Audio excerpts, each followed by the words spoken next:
this is a comprehensive plan, all of our buildings, not just a few. Right. Our plan is to do a full district-wide renovation, rebuild, whatever. Yeah, how about you now? Good to see you. Right. Take it away. You all right? Yeah, hey, you told me, you said my name 3 times. That won't get your attention, I'm not sure. what Yeah, will. right. Good evening. I'm Claire Wheel, President of the Montgomery County Board of Education. And I want to say welcome, thank you for coming to this town hall with Bokert to answer your questions. We appreciate your being here. You know, a year ago, we were in a lot different situation.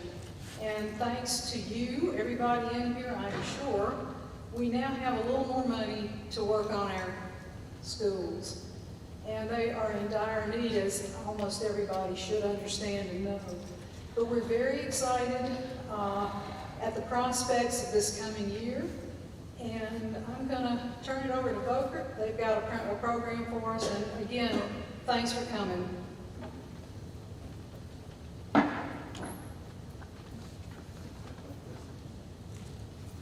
Arthur, would you like to, Mr. Watts, would you like to have a little?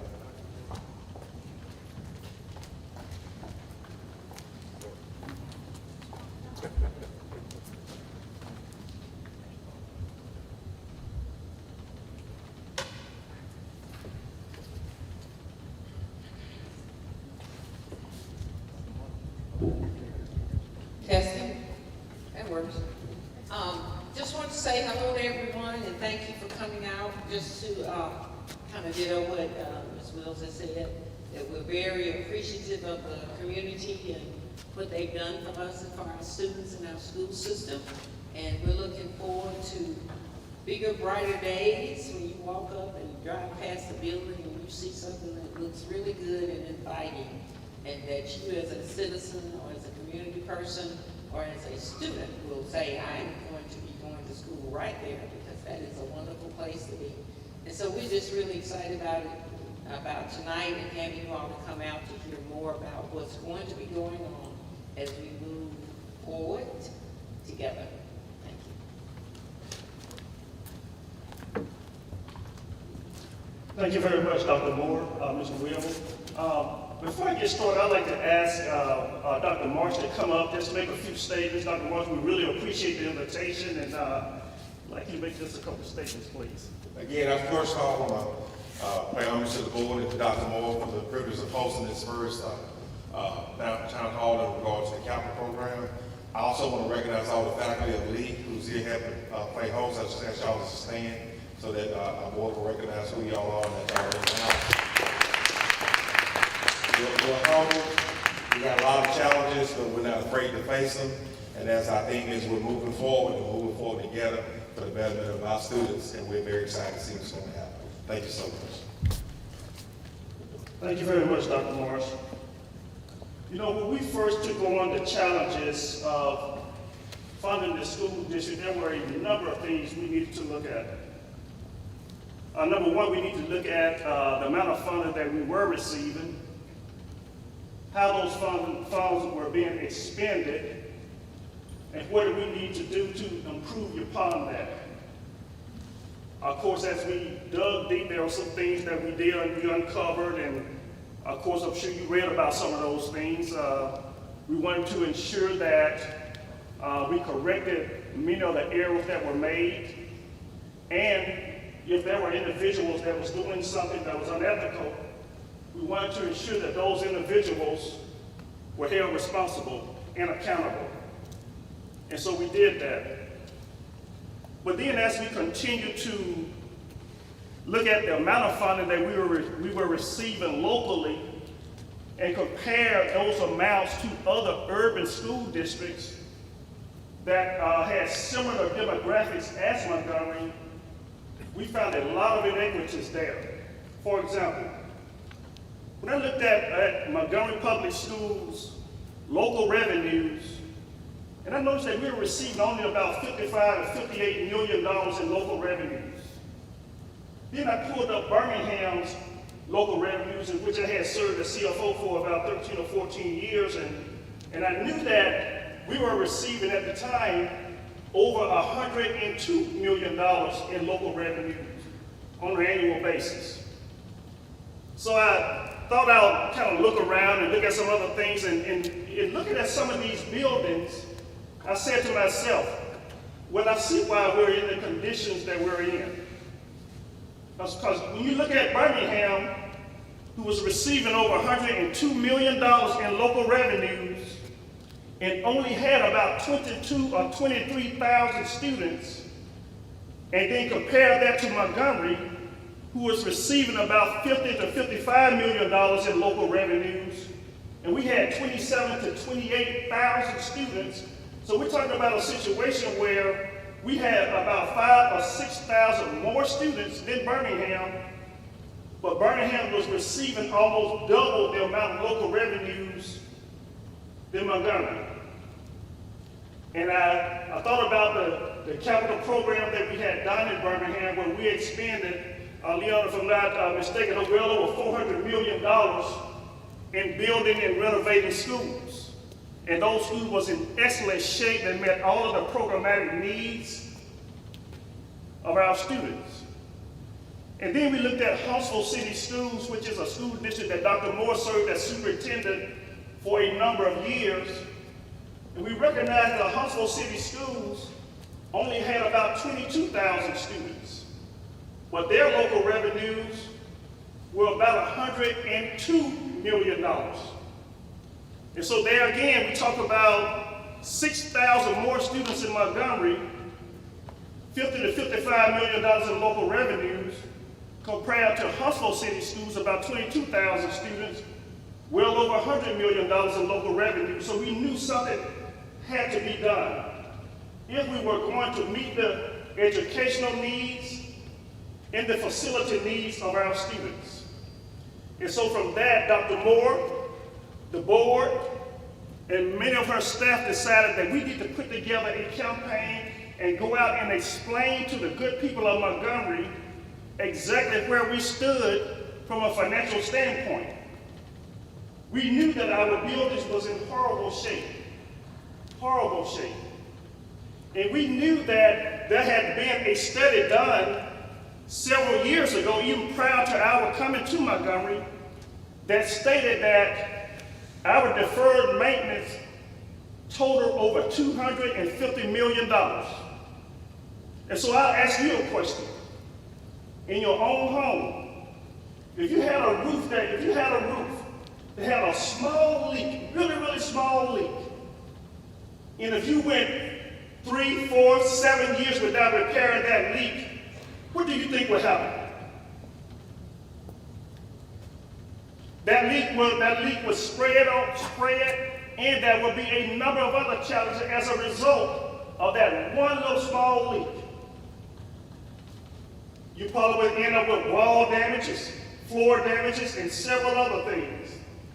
Well, Montgomery was in a situation where we just did not have the funds. We just didn't have the funds to meet the needs of our students.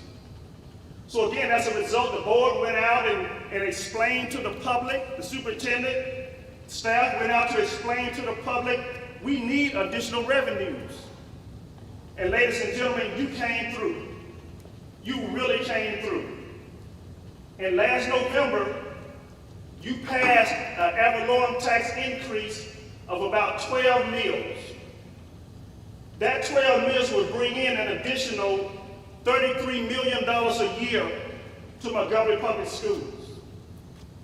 Now, we still won't have as much as those other school districts that I just named, but it will go a long ways in assisting us in letting some bonds to get the money to finally address the academic and capital needs of our school district. And that's what we want to do.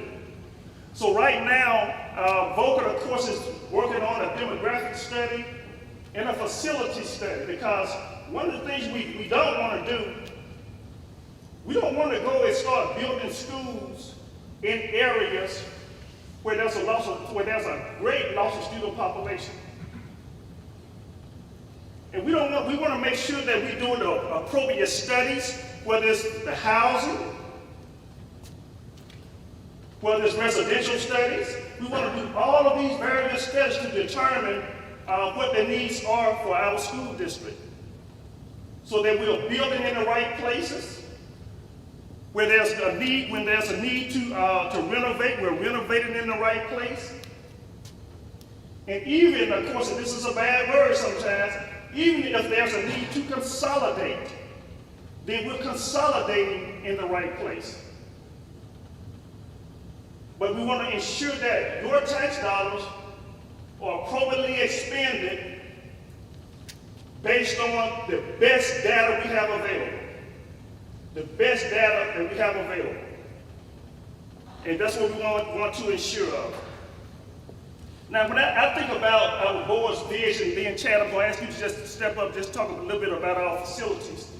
When I think about the board's vision and our purpose say, we will engage, educate, and inspire our students to succeed in college, career, and beyond. But when I think about this capital plan, I'd like to add a few words to that. We will engage, educate, and inspire our students to succeed in college, career, and beyond in safe, secure, and clean facilities. Even when I read our vision, MPS is a place where every student develops a love of learning, cultivates intellectual curiosity, and dreams of a future full of amazing possibilities. And that's exactly what we want. But then I add a few words to that. MPS is a place where every student develops a love of learning, cultivates intellectual curiosity, and dreams of a future full of amazing possibilities in safe, secure, and clean buildings.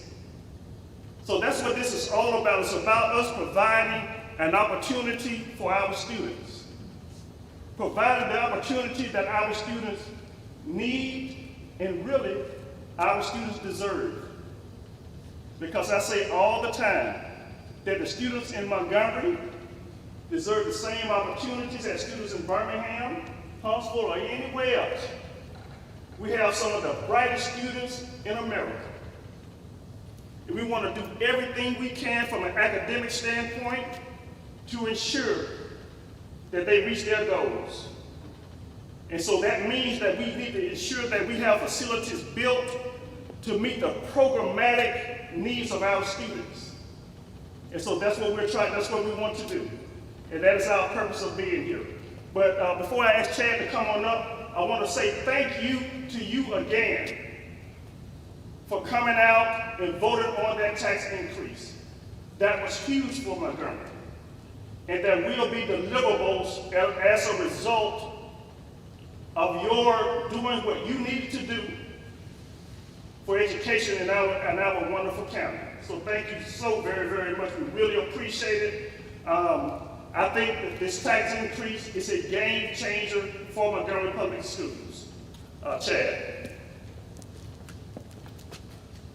I'll be very brief, but because I don't want to steal Walker's thunder, they have a lot that they want to go over with you. But what I want to let you know too is I know we have done capital plans in the past that have not always been a total district. This is a comprehensive total district capital plan. They've looked at every building. They've met with each group of parts of my staff to deal with the operational side of things, to make sure that they standardize things and what goes into our buildings so that we can better maintain that. And then also looking at updating facilities or building facilities like Mr. Watts was speaking on. So I just want to encourage you that everything is being looked at, not just curricular, but also extracurricular, because we know there are teachers that teach on the other side of things, fine arts, athletics, different things that go into making a school great. It's not just English, math, science, history. So we are well aware of that, so we're pouring into those things. And then this is the 10,000 foot view. This is not the fine details. That starts after the capital plan is approved and we start digging into the building. So as we get into a building, so for example, I know we have a lot of Robert E. Lee teachers here in Highland Avenue. When we come into your building, when Volker and operations come into your building to do the whatever renovation, rebuild, whatever it is, they will sit down and go through all your programmatic needs and address those things in there. Now, we have to be very realistic. So we can't, for example, if we have a radio station that's going to go into the school, some kind of program, multimedia program like that, we're not going to give you like what WSFA uses. We're going to give you something that can be a teachable part. We have to be realistic in that and make sure that we use our funds to the best of their abilities and stretch them all across the district. Again, a comprehensive plan for that. And by doing those things, standardizing things, by making it comprehensive, making it across the board, will be much more efficient. I signed a power bill today for our district. Anybody want to guess at that? $650,000 for the power bill this month. So we spend about $6.5 million in this district. So those monies that Mr.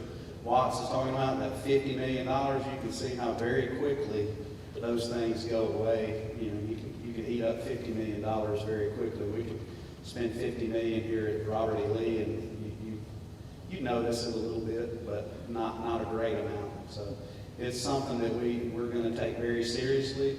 We're going to put our money to the best use. We're going to hold Volker's feet to the fire. They're going to hold our feet to the fire. We're going to work together with the state and make these buildings the best they can be and provide our students with the best learning environment that they can have here at MPS and keep our students here. So that's our goal with this.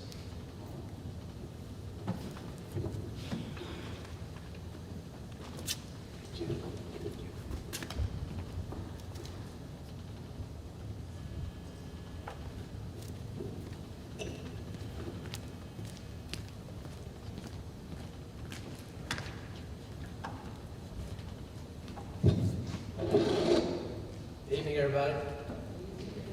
I'm Leon Barkin. I'm head of Volker's Program Management Group. With us today is Glenn Slater. He's the program manager for this program. So those of you who are teachers and principals and staff at these schools will be seeing a lot of him, as well as the rest of our group here. We've got a lot of folks here with us today from the program management team. I did want to recognize our partners on the Volker team. We've got the Kemp Management Services folks, Mike Kemp, Lisa are here. KWZ Contracting, William Rump, and his staff are here, and then Tania Johns, who's responsible for putting this event together and collecting the data and information for us. She's been a big part of our community outreach as well, so appreciate their work. Before I start, I wanted to, Dr. Morris, thank you for hosting us here. We appreciate you opening your house to us and letting us talk a little bit about our findings and talk directly inside one of the facilities that we hope to improve significantly through this capital program. But I also really wanted to commend the board, Dr. Moore, Mr. Watts. We do management of capital programs throughout the Southeast, and I can't tell you how difficult it is for public school systems to pass an ad valorem tax referendum. It's incredibly difficult in this day and age, and the fact that you all passed one is a testament to confidence that the community has in you, the business community has, and a testament to the community as a whole, realizing that they've got to do something with their facilities. It's such an integral part of the overall health and well-being of a community and the health of the school system overall. So kudos to you all and congratulations on achieving that.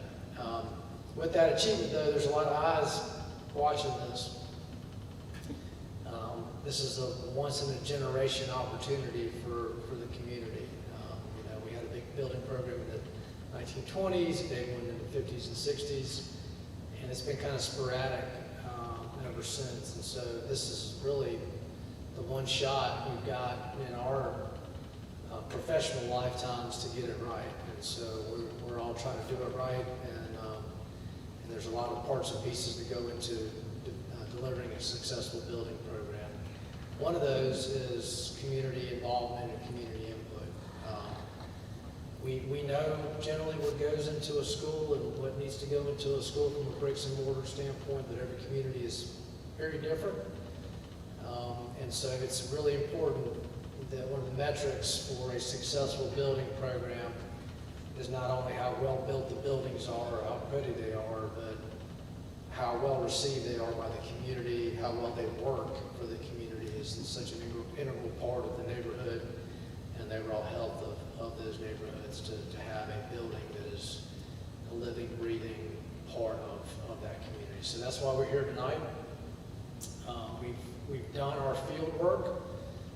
Those of you who've not been a part of our past presentations, part of standing up and kickstarting a capital program is we know we got a lot of needs, we just don't know exactly what they are.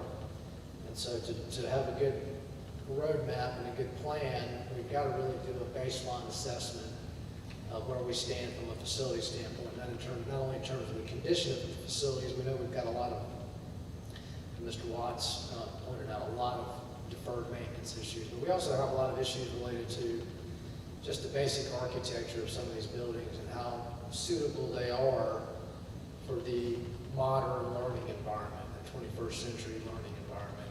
And I can tell you they're not, in most cases, suitable for it. And so we need to get understanding of not only what those deficiencies are, but through our interviews with staff and curriculum folks, athletics and fine arts and all those various other things, we need to know what this particular school system wants out of the building. So we've been doing a lot of field work since, I guess, 1st of August, Jim, understanding the physical aspects of it. Part and parcel with that is also a demographic study, and Mr. Watts hit on that as well. Hopefully the info we provide to you today is going to really open a lot of folks' eyes with respect to what we have as far as enrollment, not only today, but on into the 10-year planning horizon, but also in terms of some of the decisions maybe that were made in the past about where schools were built, how big they needed to be, and so on and so forth. Part of what Mr. Watts beats my brains in about every day is that we've got to build buildings that are efficient. We can't be wasting money on empty space. That money needs to go into education, not into paying electric bills, Chad, as Chad pointed out. So we've got to be efficient, we've got to serve the needs, but not overserve. And we need to make sure that we're being good stewards of the money that the community has entrusted in us to build these facilities. So that's my 22nd tour, and so what we'd like to do is go ahead and provide some general findings. I want you all to know that we're coming to you today with no preconceived notions of what projects need to be done, you know, where they need to go, with consolidations or not. We're not, well, the community feedback, your feedback, is an integral part of that overall equation as to what goes into a capital program. And so know that your voices will be heard. To me, I believe there's going to be some feedback forms that'll be distributed out. There's also going to be available online. Is that correct? Okay. On the Montgomery County website, correct? Yes, that's correct. And all the forms that are out in the lobby area. There are forms in the lobby area. We'd ask that you, if you do have feedback and you'd like to give us an opinion on things, that you please return those by next Friday as we try to wrap up this initial part of the study. Because what we're going to do then is to start crunching all the information that we've gathered, start putting some options together for the staff and the board to consider, with the intention of the board, hopefully by the end of this year, voting on a capital program, an itinerary of projects, and then our intention is at the very first of 2022 to start design on all the projects concurrently. We want to push this out as quickly as possible, have the most impact in the shortest amount of time to the community, and and the students in Montgomery County. And so we're very aggressive about our schedule and are very intentional to get this program jump-started as quick as possible.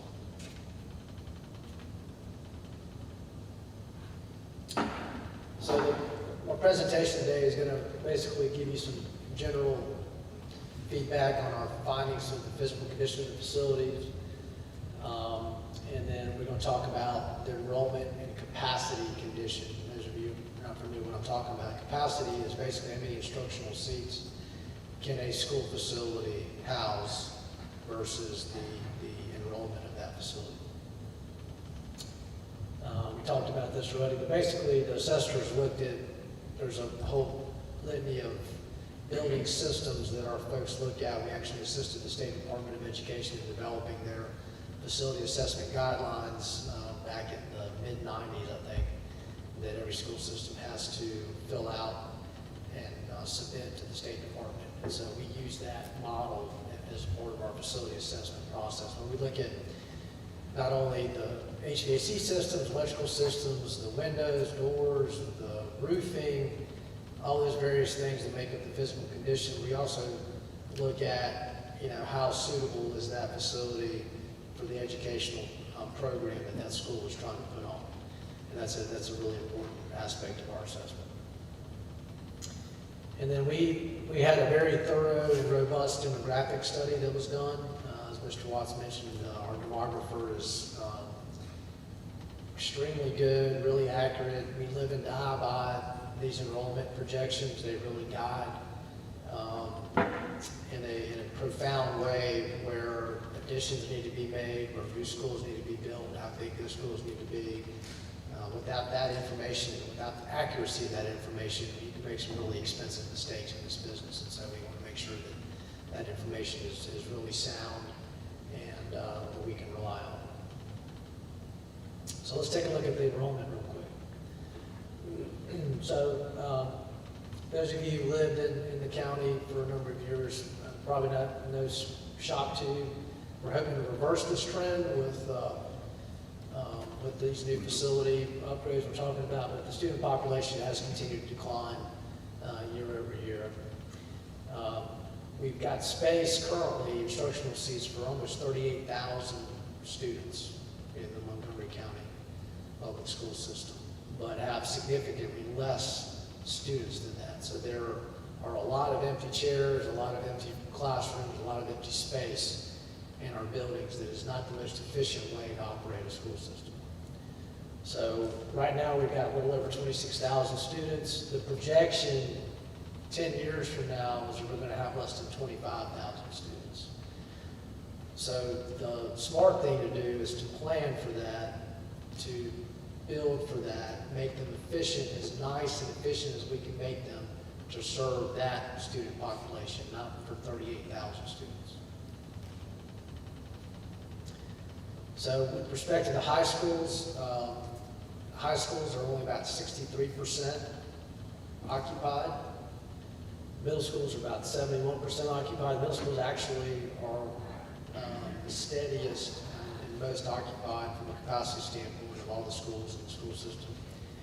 And the elementary are only about 61% occupied. And then almost a third of the elementary schools are less than 50% occupied currently in the school system. So this shows you the population trend from dating back to 2015 all the way to, we got to 2030. So that shows we're going to be under 25,000 students at almost 38,000 student capacity in the school system. For the high schools, we've got about 10,500 capacity, and by today we're at 7,200 almost, and then we'll be at 6,600 enrollment by 2030. I won't go through every one of these, but you can see all the schools are significantly below capacity in every one of your facilities. Same is true for the magnet high schools. And, you know, the magnet high school, we actually have some ability to control what that enrollment is, because it's a selective process, but we're still at below capacity in those various facilities. Those are the middle school statistics. Elementary school statistics. You can see that by 2030, we'll have about 55% or so capacity across the board for elementary schools, as compared to your enrollment as compared to your capacities. So we've got way more building than we have students. And that's problematic from a lot of standpoints. One, you can't maintain all that square footage. Two, it's expensive to operate. It sucks from the ability to fund the curriculum. You have to put that into facilities. That is not a good scenario. We want to get away from that. We want to be efficient. We want to put the money into the education of the students, not into the facilities. So general findings, this will come to no surprise to many of you. Lanier is over 9 years old. It's in horrible shape. I'll show you some pictures of it.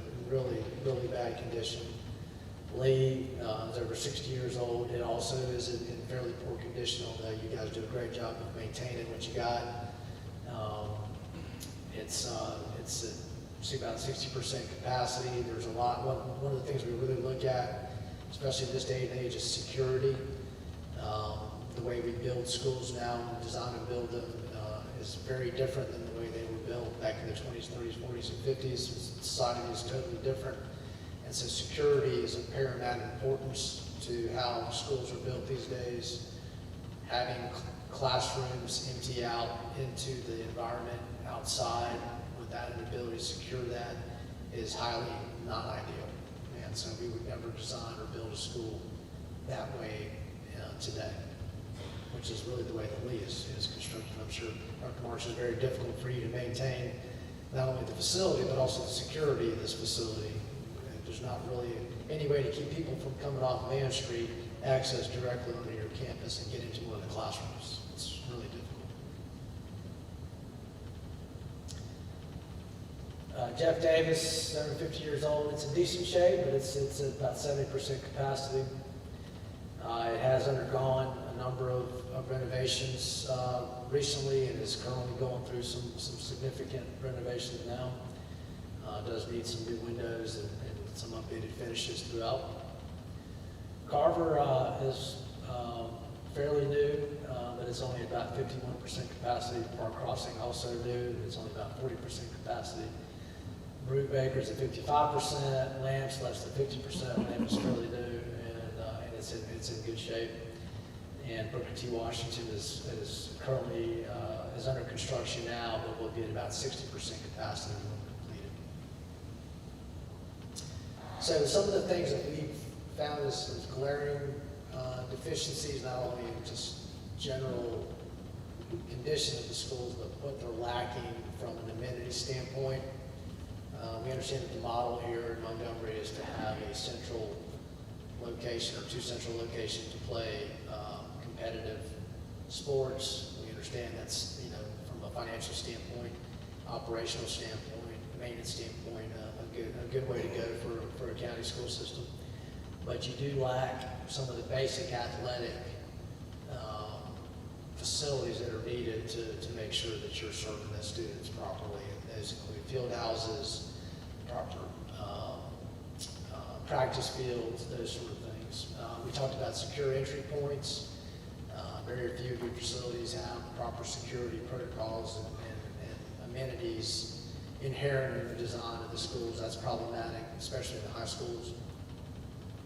And then, again, there's a utility suck at every one of these schools. You're just inefficient to run. Although, Chad, you're doing a great job of keeping it cold in here. Air conditioner works at Lee High School, I can tell you.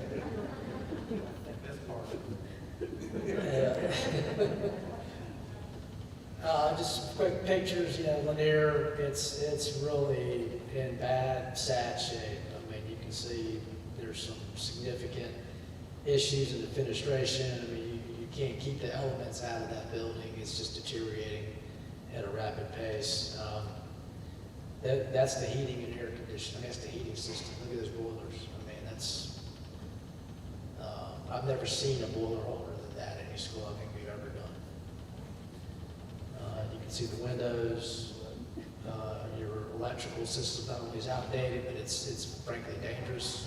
You've got some significant code issues and safety issues. Restrooms, those game toilets are no longer even code allowed. We can build those these days if we wanted to. Multiple roof leaks everywhere, just really poor condition. Lee, again, Dr. Marsh, your staff, no secrets here. You've got some significant exterior issues, security we talked about, restrooms, your window systems. That's all very inefficient, poor lighting, not the best environment for education. This is your track surface. I don't know if you guys are still using that or not, but it's not ideal, to put it mild.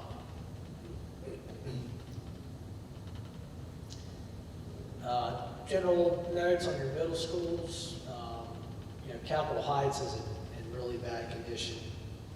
Gilwood is in really bad condition. A lot of those are really comparable probably to the Lanier condition. And they are at capacity, or close to capacity. Baldwin's 110 years old, and it is in poor condition. Floyd's nearly 60 years old, in poor condition, but it is at full capacity. South Lawn is in decent shape, but it's only 40% capacity. Brubaker's been going through some renovation. It's in better shape, but it's only at 64% capacity. Carr and Bellingrath are in good shape. Their cars at decent capacity. Bellingrath 65%. McKee's in decent shape, it's only about 20 years old, and that's at about 63% capacity. And McIntyre's is over 60 years old, in poor condition, and is only at 10% capacity. That's the alternative. That's going to capture. You wanted a 0% capacity. That's actually a good number.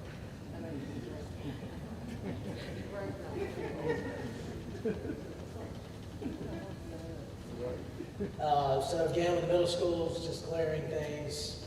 Definitely need some additional athletic amenities, fine arts amenities.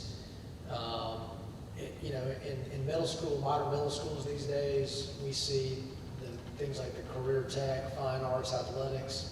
It's almost like a mini high school these days. And they're preparing these kids earlier and earlier to perform in high school than perform in college. So with that respect, we're behind a little bit, or not a little, significantly, the middle schools here in the county. And then common theme, inefficient HVAC and insufficient lighting, controls, technology, all those various things that we need for a robust learning environment. There's pictures of Capitol Heights. Again, it's very similar to what you see at Lanier. I think they got a package deal when they bought the Lanier boilers, put them in Capitol Heights. You can see about the same vintage. Window units, the most inefficient way to go, just a killer when it comes to energy cost. And they're loud and offer a very poor learning environment. Lighting, so again, just really, a lot of these facilities have needed, as Arthur pointed out, TLC for a long time, and the lack of attention has become very evident. It's not just a couple of years, we're talking about decades of inattention, and so the schools have just worn out their useful life. The elementary schools, we'll go through these real quick, but you've got, some facilities at decent capacity, some at really low capacity. most of them need some significant attention from a facility upgrade standpoint. Penlala, and then, what's the other one down there? Dunbar. Penlala's got 108 students, and Dunbar's got how many? 76 students. Not only is that inefficient to run, but it really makes it difficult to even offer basic curriculum at those facilities. With the way that teachers are funded, it's really challenging to provide those students in those schools with that enrollment a full complement of the curriculum that they ought to be getting. And so that's obviously a not ideal situation. Obviously, they're very remote facilities. There's got to be some serious thought to how we deal with that, but the current condition is just not working. Some more statistics for you. So these facilities, you got some elementaries that are in decent shape, they're just way under capacity. And so we've got to figure out how we deal with that. It's not good business to continue running these facilities at the capacity conditions that they're at. So some of the main deficiencies we've seen, really odd, we haven't seen this in many school systems that we've worked in, but there's very few, if any, actual gymnasiums at your elementary schools. The ones that you do have gymnasiums at are not even functioning necessarily as gymnasiums. They're functioning in storage areas or other functions. And so we've got to fix that unless you guys tell us that you don't want to have gymnasiums at elementary schools, but I don't think you do. That is a glaring omission from many of your elementary schools. We've got some poor car stacking from a site standpoint, especially with the younger kids. You really want to separate the cars from the buses from a safety standpoint. We've got some issues on some of our sites with respect to that. We've got security issues at many of these facilities in terms of how you access the school and the classroom specifically, and the same old thing, inefficient HVAC, lighting, and controls. These are just some photos of the conditions that we've seen in some of these elementary schools.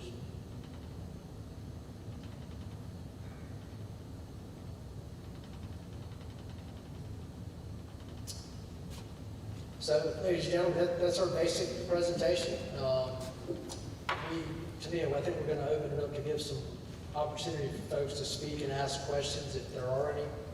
We hope you have some. If you don't, then please take the time to grab one of the comment cards and tell us what you think. And it can be fairly wide open in terms of what you want to see as far as amenities, where you think schools need to be, how big schools need to be, how big you think an elementary school needs to be to provide the proper learning environment for your kids. Anything you want to talk about is very welcome. And I can't promise that all of your suggestions will be implemented, but your input is extremely important to the overall process. So thank you for your time. And Tania, we're just going to let folks walk up, and we have a microphone.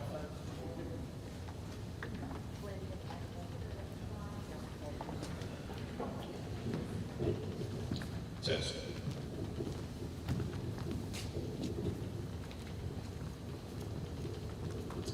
And we've got somebody taking notes. My name is Jim Rudolph. Everybody knows me as Coach.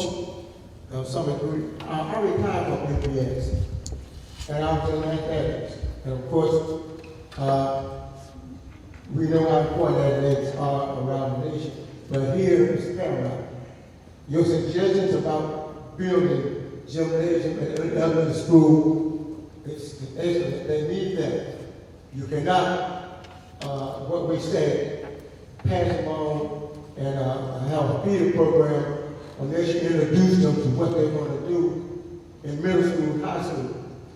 And it's been done sort of upside down. Then we would cut half of the time that the kids was done health and physical ed.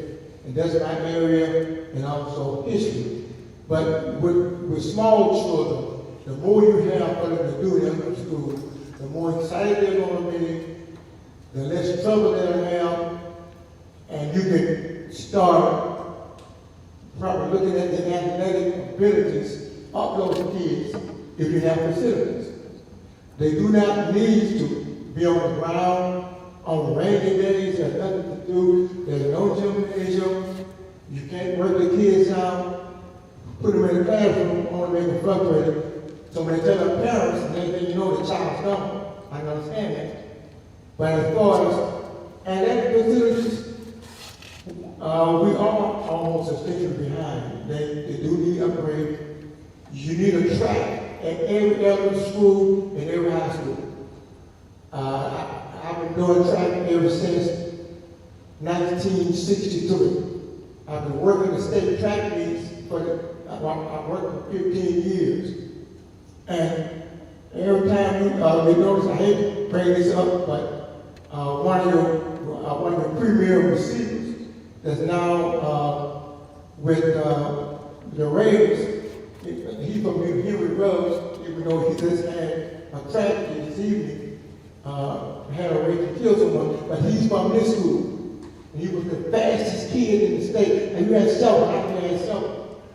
I managed to produce 2 pro football players from the city and helped produce 5 basketball players with the cities like they were. That track out there in Lee, that was a premier track. Now you can't even tell it was a track now. I understand people's attitude, but we can't overlook that. And on my comment sheet I have that, not just like the track, but one thing that I don't want you to do is overlook the most important people in this thing, and that's the students. Most times when you build things, the students are the last people they ask about what they need. They know what they need and want more than the parents or the faculty and staff. I've been a part of that. I can say this, even though we're in the capital city and Tuscaloosa went ahead and got that done about 15 years ago. All their high schools look the same, they're all in the same facilities. The junior highs have all facilities. We can no longer put the money ahead of people. The money is not more important than the students. I want the administration to understand that. If you have to give up something, don't put the money ahead of the students. The students are the reason that the schools are built. And I thank you for allowing me to say this because I retired in 2007. And I really want to come back and help out. And I look at some of the facilities, I look at the conditions, because I'm one of those people that lack results. So I'm always available for input, but I'm going to say it again. The money is not more important than the people. Please do not forget that. You have money running out of the ground when everything starts going. So let it run, but use it to help the students and upgrade them. Do not put money ahead of people. I'm going to say this and I'm done. If one of you all were in a quicksand and going down, and I was so poor, I can understand up. But you say, I'm a billionaire. And you need someone to save you. And you don't want to give up $1 billion. And so I guess you'll go down with it. You have to, so rather than paying that poor person a few thousand to save you, you reluctant to do it, so you die with the money. So what good is the money if it's not used for the people? Please don't forget that. Please don't forget the input of parents and students together. Have another forum, several forums, the parents and students together. So when the students have questions, the parents are there to hear what they say.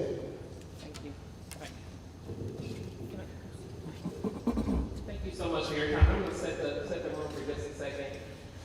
Thank you for your comment. We appreciate that. And we can keep the comments to maybe 3 or 4 minutes so we can have a chance to hear from everyone and have some time for some dialogue. Thank you. And are they able to respond, or is it just comments? Because I just.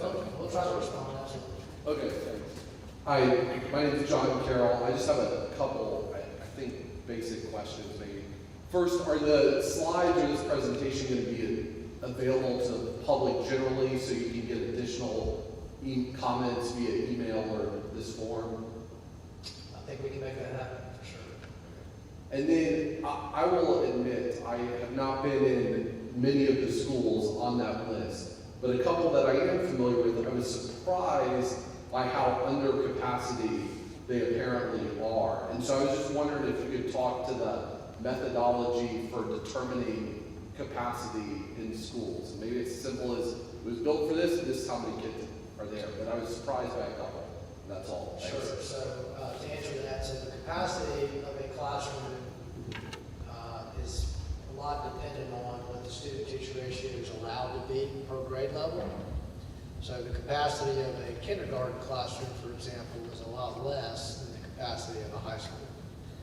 There's some, depending on how schools teach, 29 students per classroom is generally what is acceptable for high schools, for a standard class. Some have more than that. Some try to do significantly less than that. So we take a look at those student-teacher ratios that are common per grade level to determine what the capacity of that particular classroom is, and then combine all those together for the overall facility. So just to follow up on that then, so with the arts magnets in particular, so they're going to have, for some of their programs, a much lower student-to-teacher ratio because you may not have 29 students playing piano in a classroom. So is that calculated in there? Or Right, so certain types of classes have a much lower student-teacher ratio, especially classes, and so that's taken into consideration. I ditto to the same question, so I'm just going to tack on a follow-up. Because I had the same impression that I doubt there's one administrator that would want the facility at 100% capacity. But in terms of policy and looking at the facilities, making decisions about consolidation, etc., I think the consideration of how you might calculate the physical capacity of the facility versus how the people running the program might consider the capacity from a policy standpoint. I think it's important to see the summary of both of those numbers, because it's hard even from a public standpoint, to see numbers and think, oh wow, we could close down half of these schools or a third of them, and to make those judgments without an understanding of how that actually looks like from a programmatic standpoint in the particular circumstances of each program. So when this gets summarized and put in front of the board or a capital plan, will those capacity numbers somehow reflect the two different numbers between the technical physical capacity and the particular program capacity? Yeah, so let me address that as Greg pointed out. I didn't describe the process well enough. As we're programming a facility, we've got to put a full program together to be able to know the size that building needs to be to assign a budget to that facility, right? So the programming process involves identifying every curricular space and how Montgomery County School System specifically wants to populate that space. And we'll build our programs based on that. Not just some industry standard, but based on how Montgomery County Schools is operating their facilities.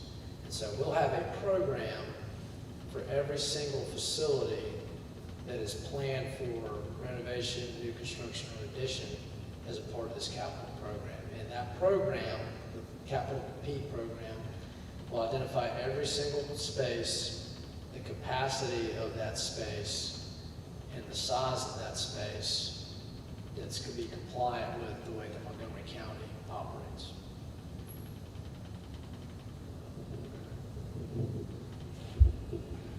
Thanks. My name is Colin Campbell. I live in Capitol Heights.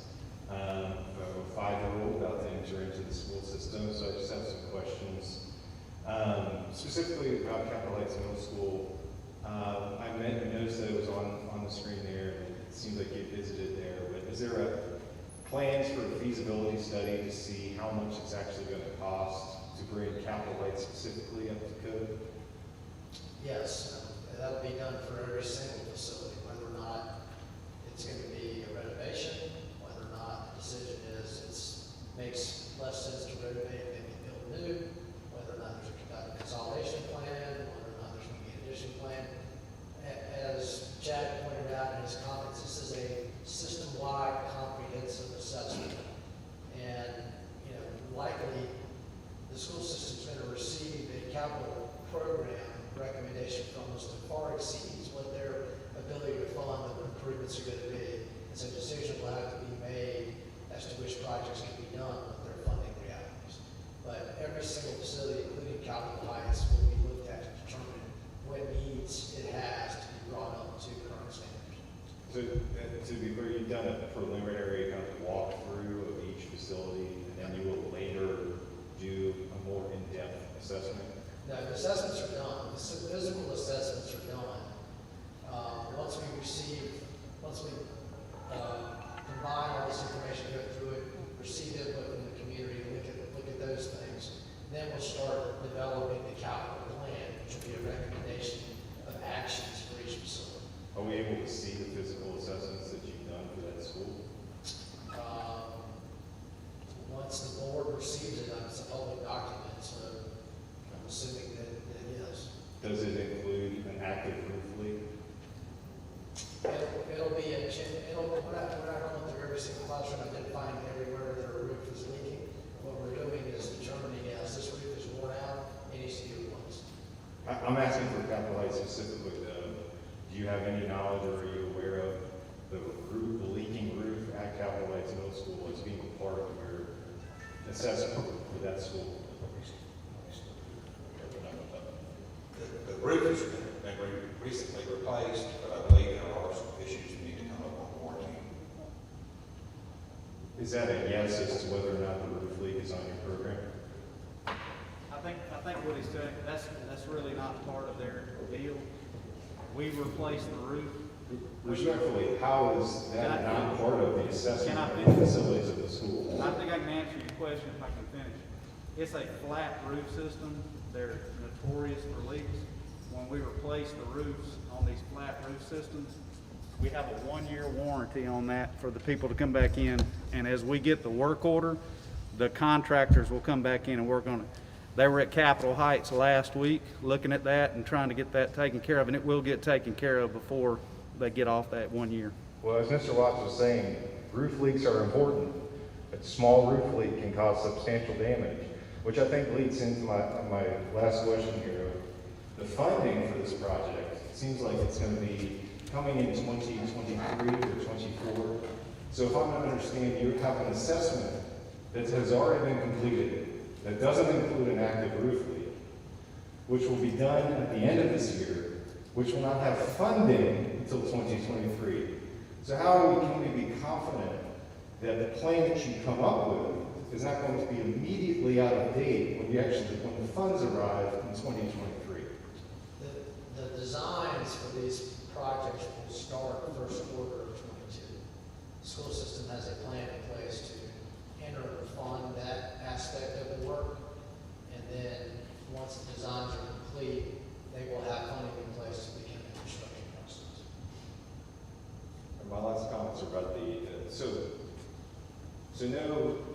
you don't foresee that potentially the plans will have to change in light of changing conditions? We're not designing the architectural plans in our assessment. What we're doing is a general understanding of the physical conditions and the capacities of these schools so a capital program can be put together. When architects are hired to actually implement those designs and those projects, they will look at every nook and cranny of those facilities and design a complete fix for whatever the issues are at that facility, to make sure that when it's done, those issues are addressed. My last comments has to do with the actual public input. How many people here are just parents and not here in a professional capacity? I have 4 people here. So I would say, and recommend as my comment, to say, don't schedule these meetings at 5 o'clock during a work day, right? That's what I would say as my input on gaining community involvement. I'll ask these questions and I'll step away. Will the questions that we use, that we comment on, or comment questions, will they actually be answered?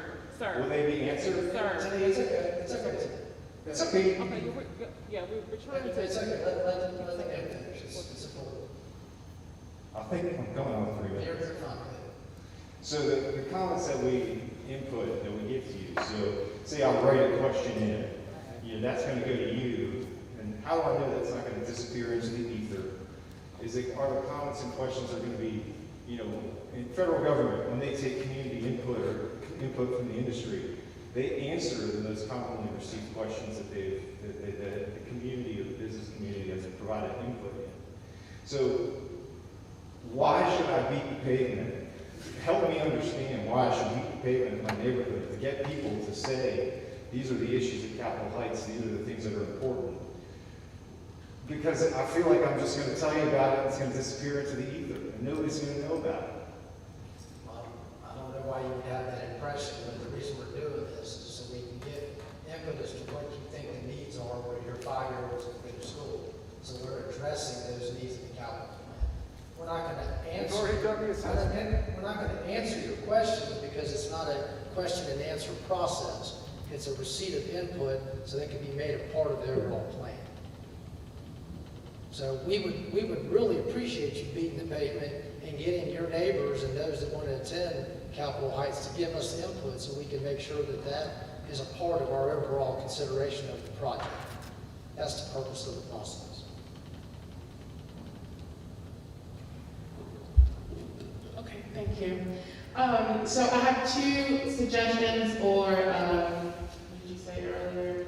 Visions, right? So in the community, I want the schools to be more community-based, right? So one really big thing that I know a lot of parents were upset with was that the schools did not properly serve the students who needed to take the bus because, bus systems, the buses don't run themselves, and they are to be put to use. So we should have an accessible bus route, for our students from their homes to school. That really takes off a lot of pressure for parents, especially if it's safe for coming and going, right? And for kids.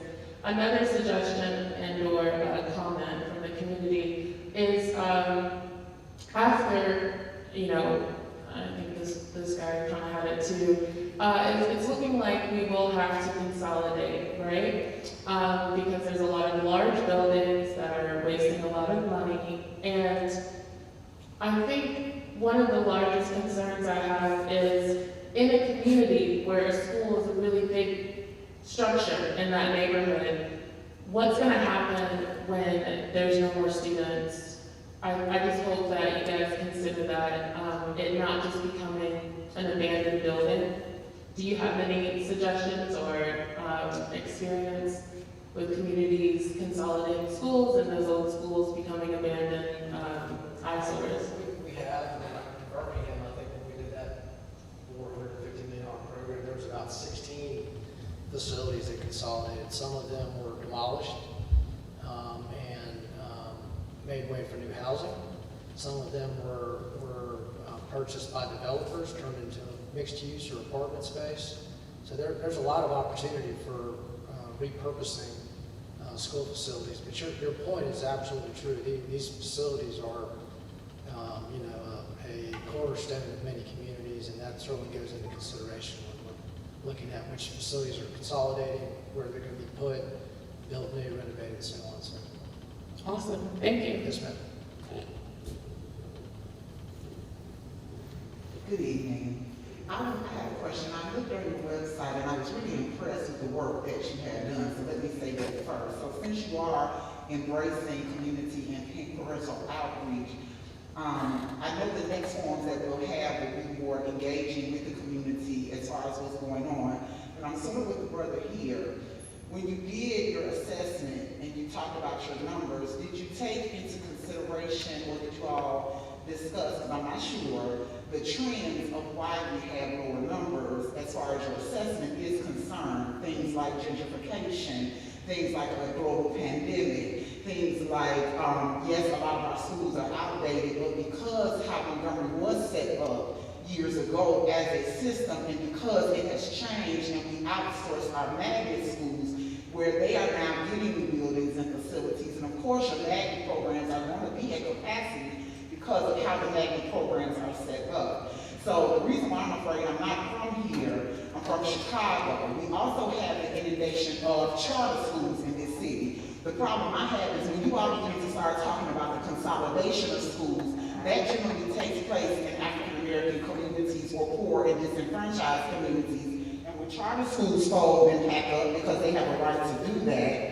and numbers start to go up, you all also take that into consideration, because most of the schools that you're saying are not at capacity are in black communities. Montgomery is a predominantly black community. But we're also dealing with gentrification and other things that urban cities, even though we're a smaller urban city, deal with. And when you start talking about consolidating schools, that means bringing schools together, children from different neighborhoods, children from different backgrounds. Will you give us an opportunity at these meetings coming up to honestly, in a forthright way, deal with that? Because like he's saying with Capitol Heights, let's be clear, most of these dilapidated schools, these are African American students.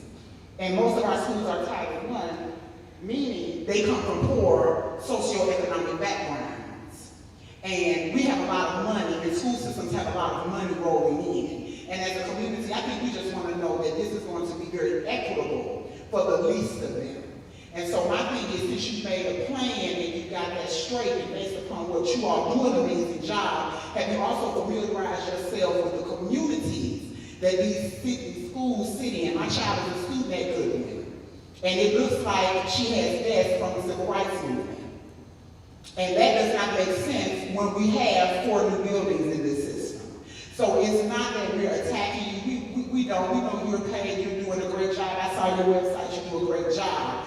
But we want to know, as parents and as community members, that this is going to be fair, equal, and equitable for the ones that eventually all these schools are going to either have to come together, or you're going to take some really concerned comments and really go to the table and deal with it. Because I looked at all of your slides, and I'm going to publish them tonight.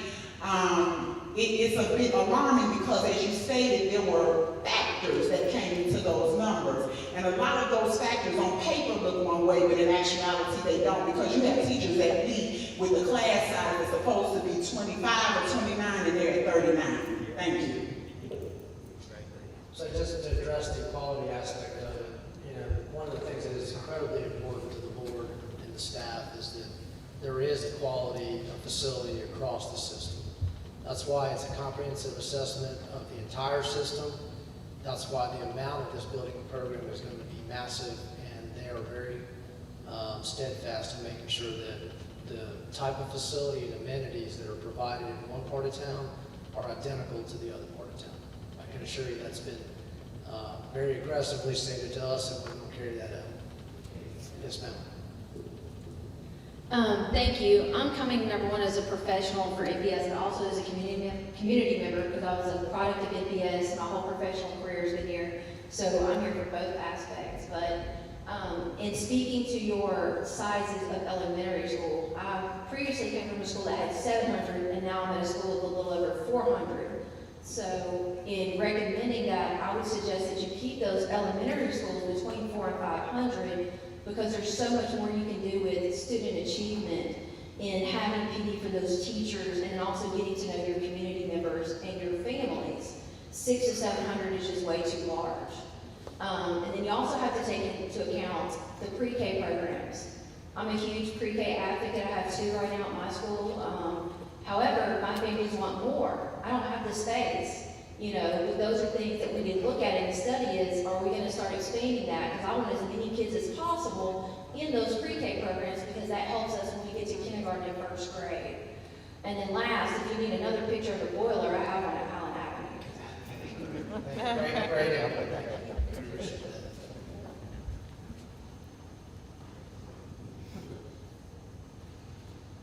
Good evening.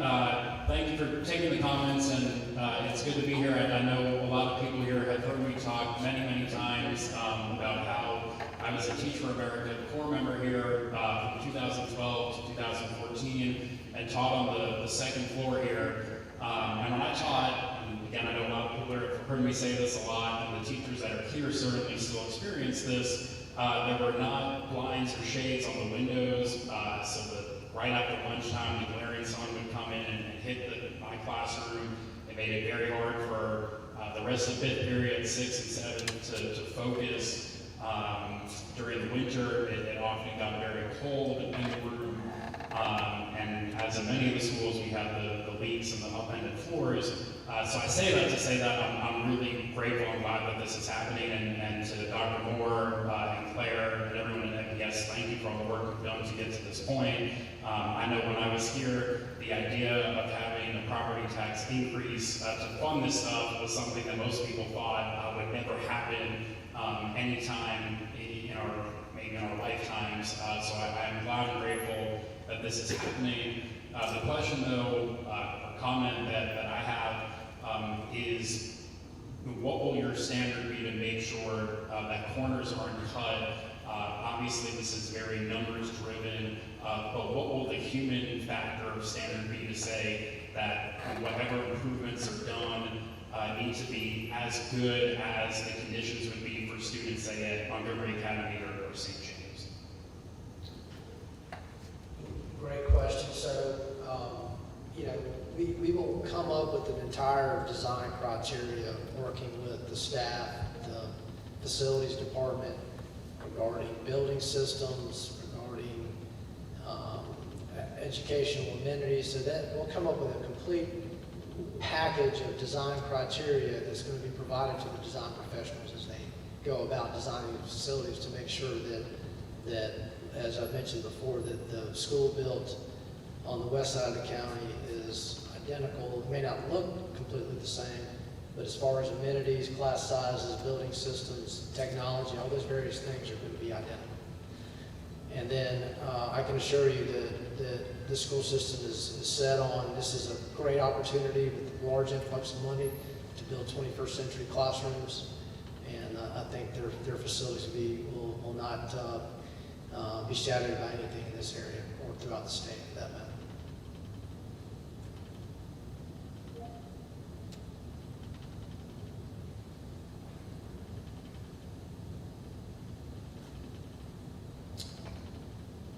Well, if there are no other comments, Dr. Moore, if you want to close it down, we do ask that you please fill out, if you haven't spoken, would you like to comment? If you could fill out those comment cards.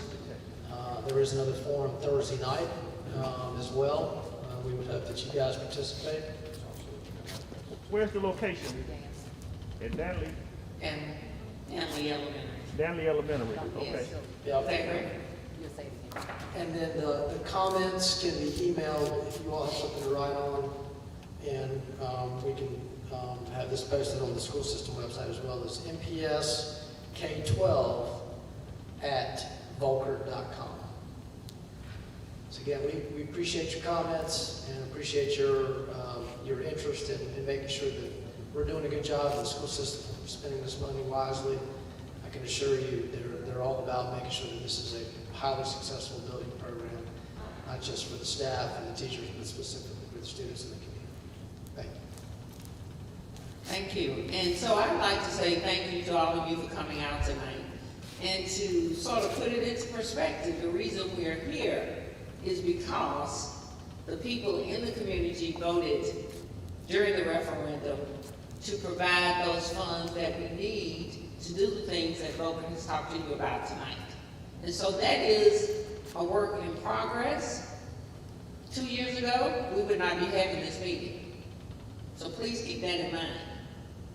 2 years ago, this would not have been a point of discussion because we would not have been able to fund it or even attempt to fund what we're about to embark upon in Montgomery Public Schools. And I want to thank again all of you for being here. Thank the public, the people who voted for the referendum, the business people, the community people, the parents, our faith-based entities, all of those people who came together and supported this, our board members, and our professionals who work in our schools, who, as well as I, could see the need to do something about our buildings. As a newcomer to Montgomery, driving by buildings and looking at them, and as a superintendent in the former place who built 9 schools from the ground up and did major renovations, I knew that it was important that we at least attempt to do something in Montgomery.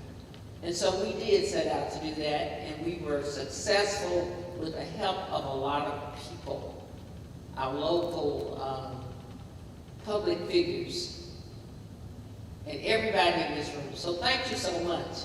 And I know it's going to be hard to understand and believe that maybe it is going to happen, but guess what? We're here tonight because it is going to happen.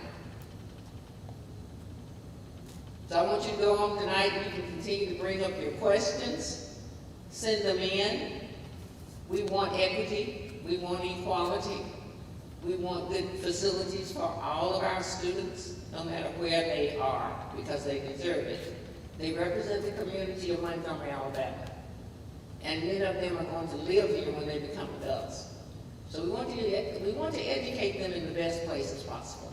So again, thank you tonight. Thank you, Mr. Watts and board members and all of our staff, community people, parents, and those of you who have an interest in MPS and making sure that we do it right. Because as I tell the staff all the time, we don't own any schools. We don't own any buildings. We're here for the sake of the children. And without them, we would not be here. So thank you again. Appreciate you coming out. If you have time on Thursday night, Danley Elementary, 5 o'clock. If some of you come in a little late, what time is it now? 6:18. So we'll keep going until we have a place where we can stop on Thursday night. But thank you all again so much. Thank you both for your presentation.